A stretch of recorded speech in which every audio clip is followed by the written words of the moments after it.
A week before New Year's, I overheard my family planning to turn me into an unpaid babysitter for 9 kids for the entire New Year's Eve. And then I decided, enough is enough. On December 31st, my mother calls in a panic. Snezhana, where are you? The guests are already at the table, and there's no food. Quote, I just laughed and said, don't wait for me or the 150,000 ruble catering.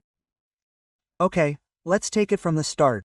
My name is Snezhana. I'm 27 years old. I work as a data analyst at a large Russian insurance company, the one with the ads on every corner. The salary is decent. It's enough for a rented one-room apartment in Khimki and for entertainment. By Moscow standards, I'm quite a successful woman. But there's one problem that drives me crazy even more than quarterly reports. My parents live in Zelenograd. It's a 30 to 40-minute drive, without traffic. They're nice people, no doubt about it, but sometimes they act like I'm still 15 and not almost 30. I visit them regularly. Family is sacred, after all. But these visits have long ceased to be a vacation. I have an older sister, Tatiana. She's 33. She's been married to Roman for 10 years, and they have 2 children. My nephews are Artyom, his niece is 8, and Veronica. She's 6 years old, her daddy's princess. It seems like a happy family, just like any other, but there's one detail that's been driving me crazy for months. Every Saturday, you hear me, every damn Saturday, Tanya materializes at my door at exactly 9 a.m. with the kids. Without calling, without warning, maybe it's impossible. She just stands there with a big smile on her face and says, Hi, Snezhana. The kids miss their beloved aunt so much. And that's it. She kisses the kids, waves, and heads into the elevator. I'll pick her up around 8 or 9 p.m. She'll be shouting from behind the closing doors, and then I'll be off to restaurants with Roma. Sometimes it's Pushkin for a business lunch. Sometimes it's some trendy besto on St. Patrick's Day, a movie at the art theater, shopping at a Via Park. They live shorter lives, and I'm stuck with 2 hyperactive brats for 12 hours straight. About 3 months ago, I tried to talk to her. I was sitting in the kitchen on a Sunday morning, my eyes red from another Saturday shift, and I decided, enough, Tanya, let's talk about Saturdays. I started as diplomatically as possible. I love children, really, but I'd like to somehow set up a schedule so that I can have days off sometimes too. The silence on the line was so quiet I could hear a mosquito flying by. Snezhana, her voice became so offended, as if I'd suggested she give the children to an orphanage. I can't believe you're such a selfish person. We're a family.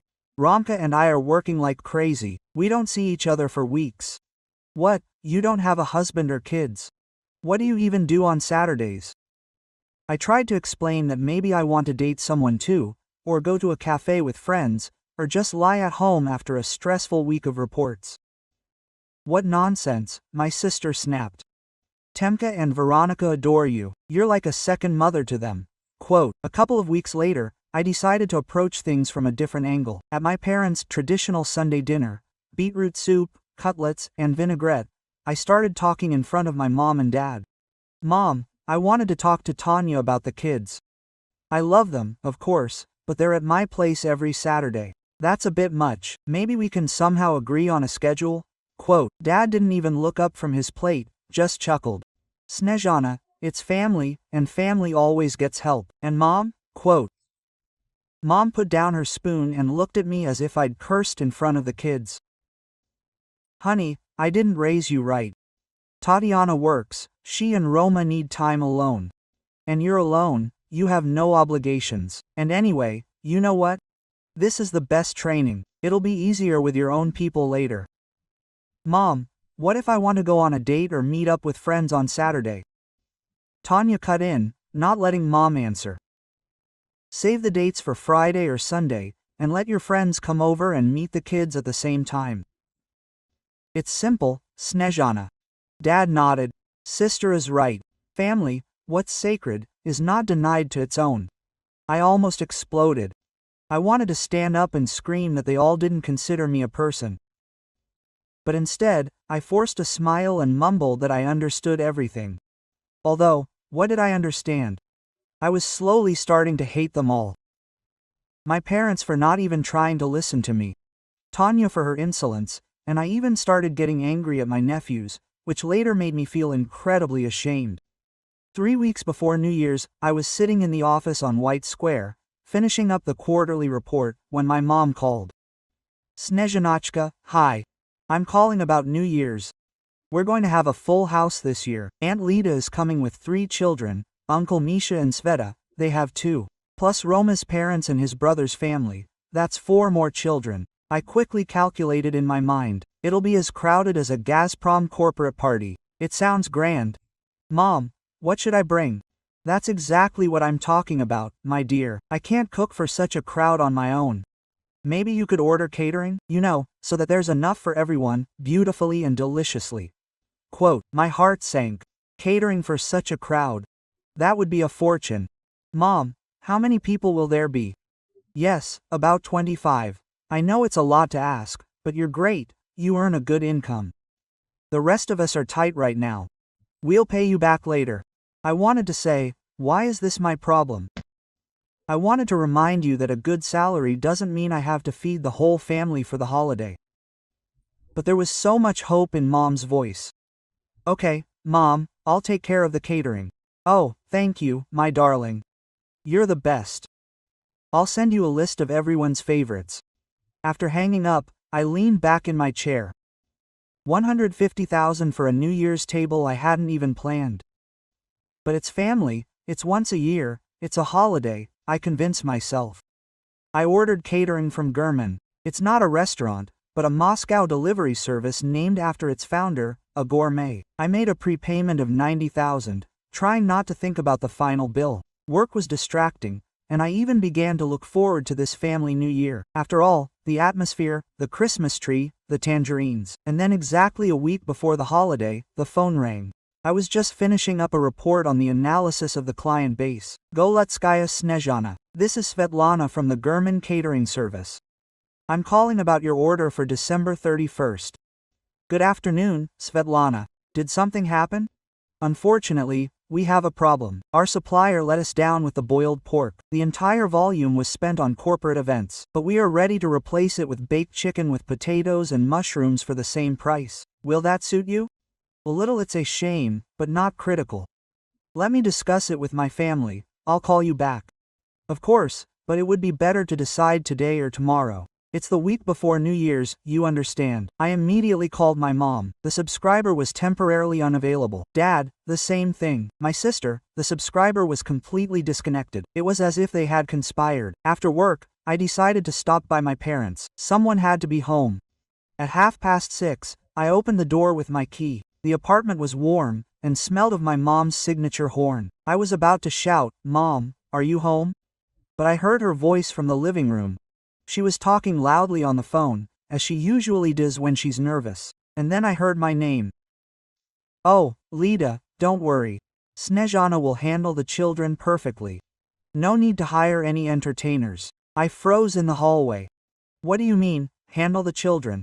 We agreed that we'll prepare the nursery, turn on cartoons for them, give them board games, and Snezhana will sit there with them, all 9 of them. That's a bit much, of course, but she can handle it. And we adults will sit quietly at the table, have a drink, play the fool. 9 children.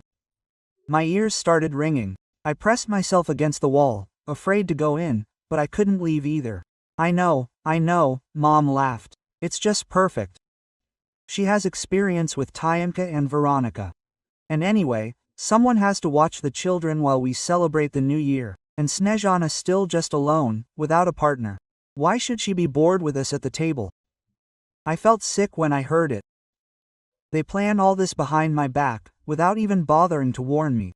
Snezhana doesn't have children of her own, Mom continued carefree. That's why she's not as exhausted as we, the parents. Besides, she's the youngest. Energy. To spare.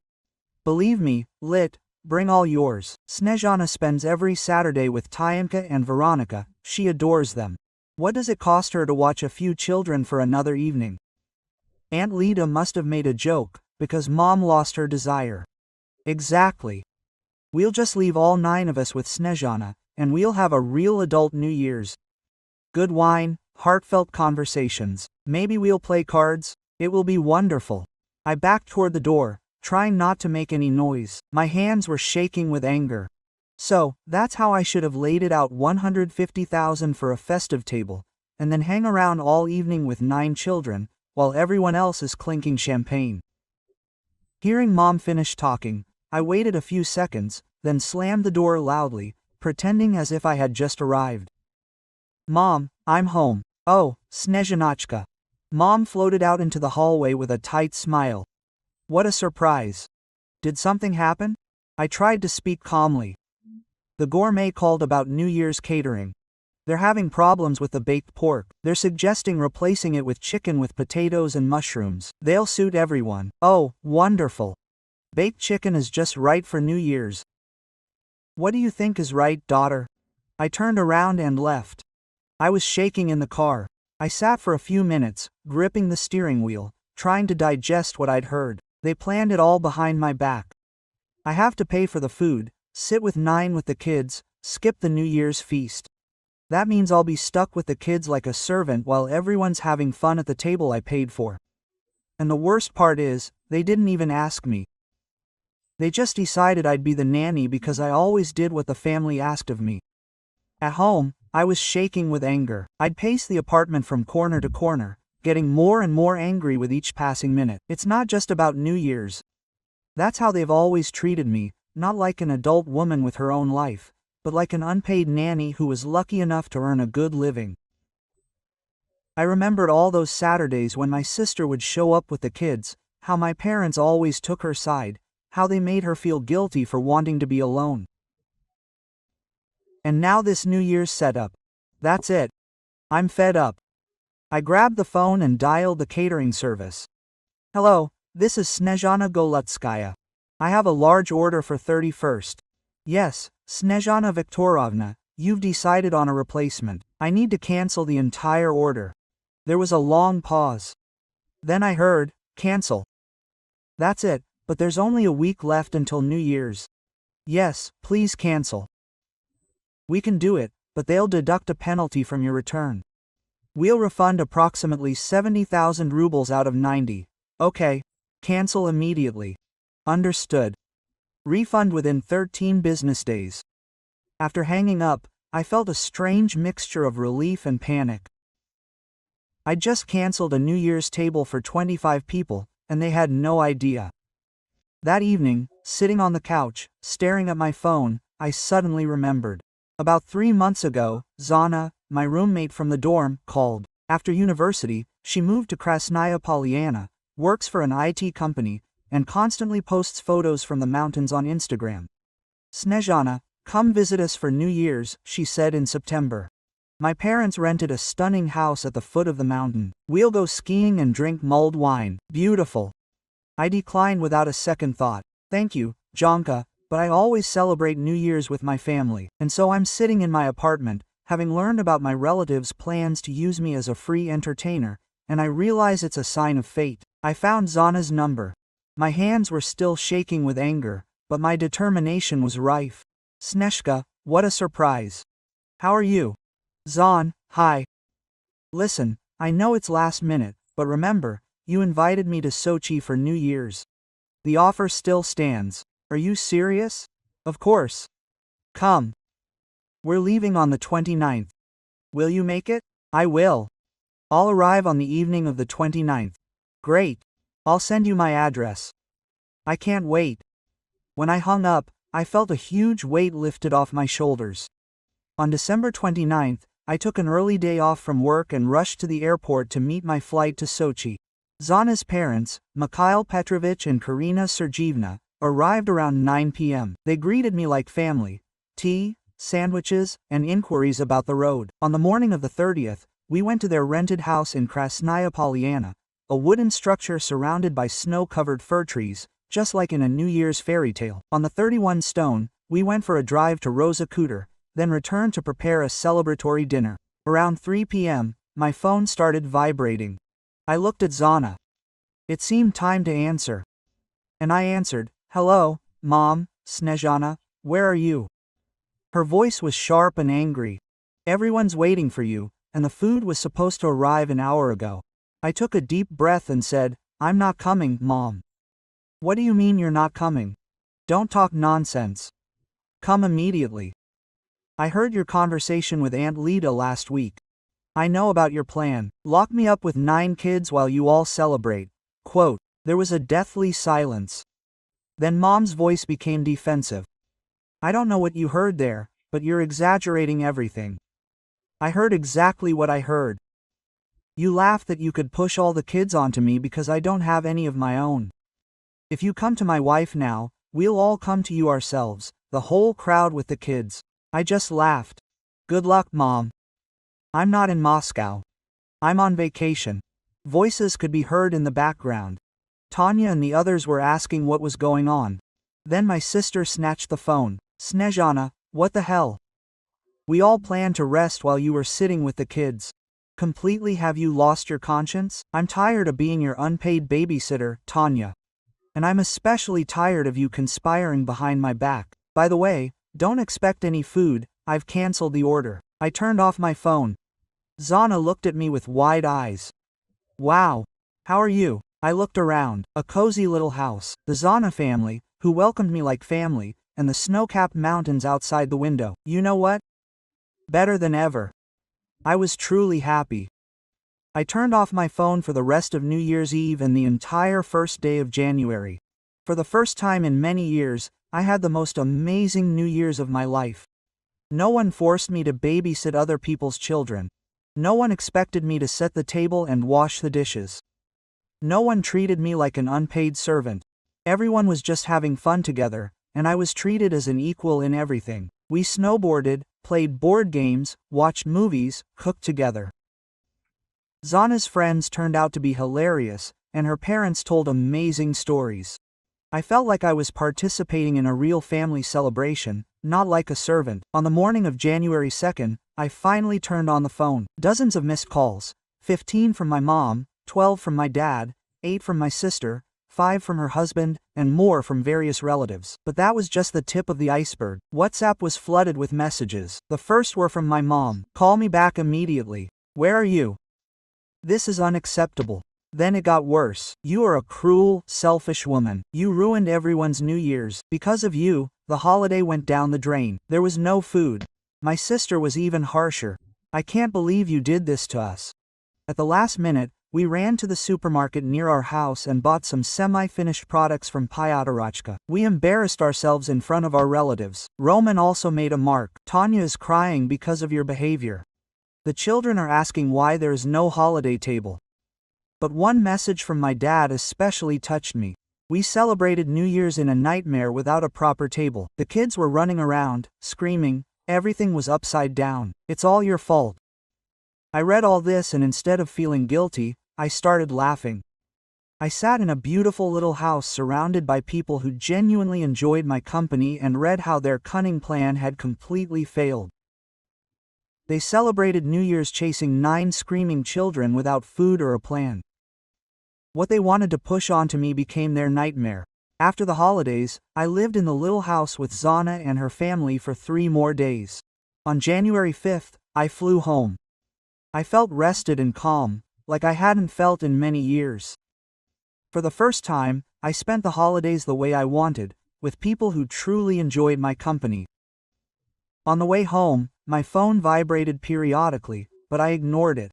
I knew my family was trying to get me to apologize, but I wasn't ready for that conversation yet. On the morning of January 6th, I was making coffee when there was a knock at the door. They started pounding. The knocking was aggressive, demanding. I looked through the peephole, and there it was.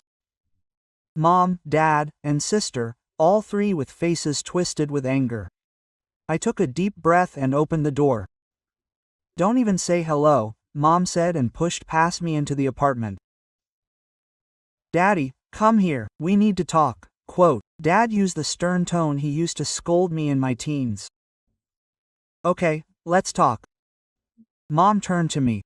How could you do this to us, Snezhana? We had 25 people coming to our place expecting a festive table, and in the end, nothing. Nothing. Dad added, the guests were asking where the food was. I had to lie that the service had let us down. We looked like idiots.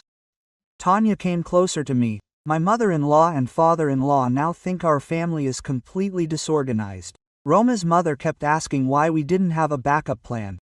Mom threw up her hands and said, "And the children." All 9 of them were running around, clinging to each other, wreaking havoc. It was a nightmare. A complete nightmare. I could barely contain my smile. God, that sounds awful. Looking after a bunch of kids during a family celebration. I can imagine how exhausting it was. "Don't be smart," Dad barked. "You know perfectly well what you've done." "Yes, I know. I decided not to be your unpaid nanny and sponsor of the New Year's table. You are our daughter." Tears appeared in Mom's eyes. "You must help the family." "Help, of course. But you didn't want help. You wanted me to pay for the table for everyone, and then sit with 9 children the whole holiday while you clink glasses and celebrate the holiday." My sister's face turned purple. "What a selfish person you are. We worked hard all week. We also deserve to rest on the holiday. But I don't work hard. I don't deserve to rest." "You don't have children," she screamed. "You don't understand how hard it is." "Exactly. I don't have children. And that means New Year's is not the time when I have to sit with other people's children. This is the time the family spends together." Mom burst into tears. "Because of you, we are now disgraced in front of all the relatives. Aunt Lita said she won't come to us anymore. Family Uncle Misha left early." Dad added, "They said it was too chaotic." Brother Roma asked, "We always have such disasters on holidays." Tanya picked up. I didn't know what to answer. I looked at the 3 of them, my parents and sister, standing in my living room and blaming me for the failure of their manipulative plan. "You know what? I don't care. I don't care that your New Year was ruined. I don't care that the guests left. I don't care that you disgraced yourself." "How can you say that?" Mom whispered. "Because you've used me for years and I've had enough. Every Saturday Tanya dumps the kids on me without asking. Every holiday you expect me to pay, cook, clean, or babysit. You never ask what I wanted." "We're your family," Dad said. "Family doesn't manipulate. Family doesn't conspire behind your back to trick someone into being a nanny," I told them. Mom straightened up, wiped her eyes, and her voice became icy. "Okay, if you think so, that's it. We won't invite you to family gatherings anymore. Holidays without you. You can stay alone." "Great," I answered without hesitation. All 3 of them stared at me as if I had grown a second head. "You're not serious," Tanya began. "Absolutely seriously. I'm tired of being treated like a servant. I have my own life, and I'm going to live it." "You'll regret it," said Mom. "When you meet old age alone, you'll regret pushing your family away." "The only thing I regret is that I didn't do it sooner." Dad pointed to the door. "Let's go." She made her choice. At the door, Mom turned around. "Don't come crying when you realize what you've lost." "I won't come," I answered. And it was the truth. After they left, I sat on the couch for about 10 minutes in complete silence. Then I picked up the phone and blacklisted all their numbers. In the following days, my loved ones called, trying to press on my conscience. Aunt Lita said I was ungrateful, Uncle Misha, that I was breaking Mom's heart, my cousin, that I should apologize. Each time, I hung up. 2 months have passed since that New Year's. I haven't spoken to my parents or sister since they came to see me. I know from relatives who still call that my parents want to make peace, but don't know how. When relatives ask me to make the first move, I answer like this: I will only talk to them when they honestly admit that for years they used me as an unpaid nanny, sometimes seeing me not as a person, but as a wallet, and never considered me an equal. So far, no one is ready for such a conversation. But you know what? I'm happier than I have been in years. Now my Saturdays are mine. I can sleep. I can go to the sauna, go to a bar with friends, or just relax at home. I started dating a guy, and it's so nice not to have anyone bothering me every Saturday. I don't feel guilty, and I finally realized that family isn't about exploitation. Help should be voluntary, not by default.